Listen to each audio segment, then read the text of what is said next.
Hello there, Richard. Glad to see you've settled down there.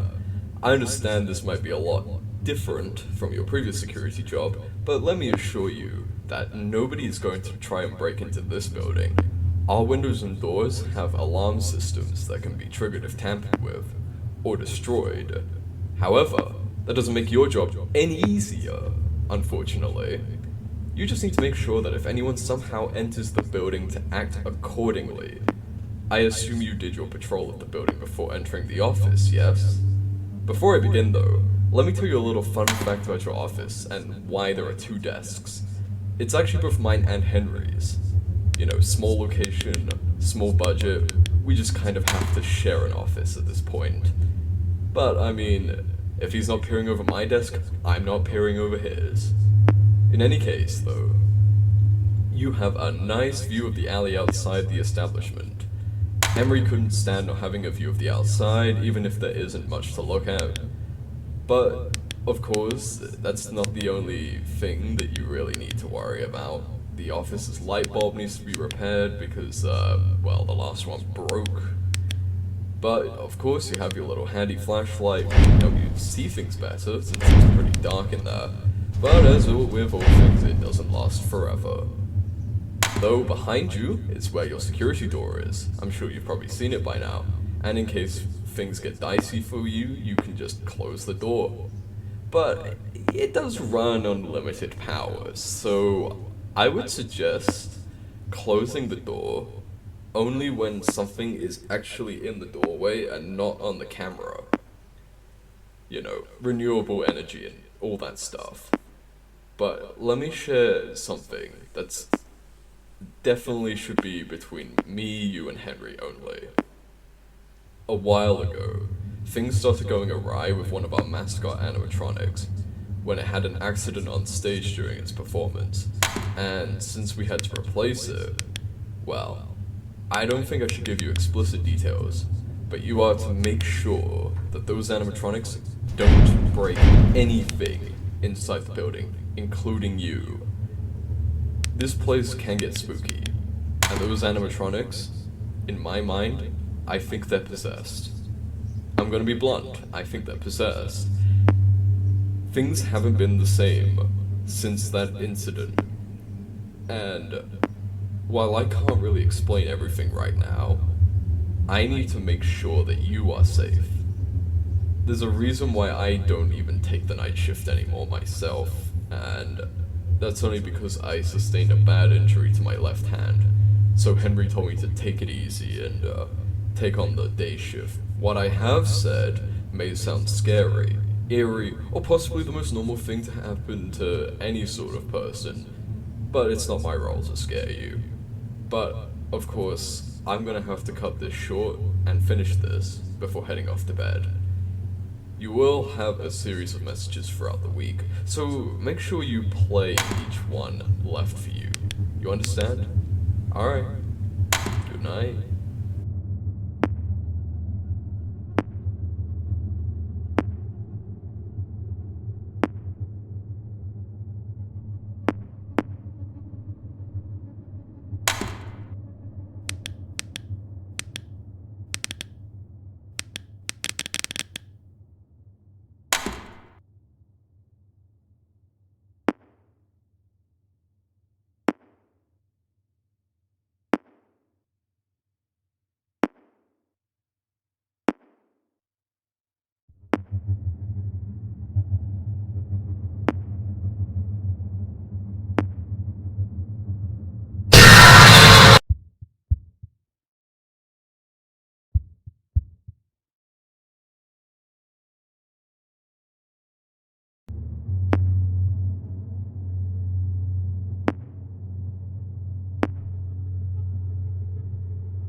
Hello there. Sorry I didn't pick up your call this morning. I slept in late and had a terrible nightmare. That aside, I'm assuming you saw one of the mascots move last night, and the possibility of other absurdities to the human cognition, no? Most people would think you're crazy for even mentioning it, but it's a good thing I'm not most people. Before you turned up, the shifts got pretty outlandish for me at times. Lights would flicker, the animatronics would stare at the cameras and move around a lot. But there was always this one recurring factor every single night. Sometimes, around midnight, I would see what would look like an eye staring at me from the window in your office that overlooks the alley. I'll tell you what, if you see something in the alley and it really irks you, or you feel like it's a threat, which it most certainly would be, given the nature of your job, just shine your light on the window in your office. There is a vent out there that leads into the building that some rats and vermin tend to climb through, so maybe give them a taste of your flashlight, or whatever else may lurk out there. By the way, I wanted to address that stalking fiend that's been lurking around these parts. That thing, whatever it is, it's quite interesting in my opinion. I've taken the time to look into it myself, and from what I can gather, I don't think it's human. The images make it out to be a lot taller, yet it looks kind of familiar to me. But who knows? Perhaps it might show up during one of your shifts. Though I'm guessing due to how unpopulated the area is, that's probably unlikely since it tends to go after people late at night. You know what, never mind. Don't listen to me. Now, I don't know if things will get better or worse for you, assuming something had happened last night, but just remember to use your door and check around your office occasionally for any oddities. I'll leave you be now. Good night.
Hello, welcome back to the diner.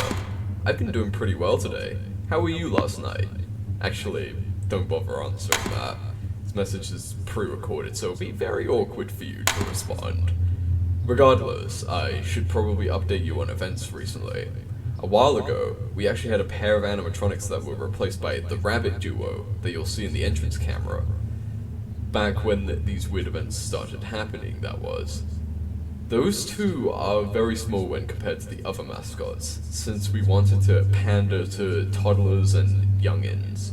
But during the first testing of those two, we decided to include a speaker system inside of Hopper, the rabbit wearing the vest, and allow it so that we could control his voice box from the office, as like a little debug feature. But given the nature of how events have been unfolding lately, it would be best to try and keep both him and Whisper, who's the one that wears the skirt, together. Your monitor has a speaker system, of course, like I said before, originally used for PA announcements, but I managed to tinker it and have it so that you could have both Whisper and Hopper together. So here's how it works. So it takes a while, after one usage, for the speaker to recharge and then be back to full working order, so we don't risk breaking Hopper's voice box. So what I want to explain to you is what I did when I had to deal with those two. So Whisper comes to the door and she will try to get in like Freddy would. However, if you close the door on her for too long, she will try and chew the cables up. So what you need to do is you need to close the door when Whisper's out there, find Hopper on a camera, use the speaker on him, and that will get both him and Whisper away from your door and back to where they initially started. Does that sound good? I think that sounds well. I think that's pretty good, honestly. But that's just my advice, since that was what happened to me and it worked out wonders. By the way, can you also look into performing maintenance on Freddy before you go? I know it's a bit of a big ask, I know, considering that these animatronics are moving around and you don't know what they could do. We just need to replace his eyes and then it's all over. Just replace his eyes, take the old ones to the backstage, and that's it. Alright, good luck.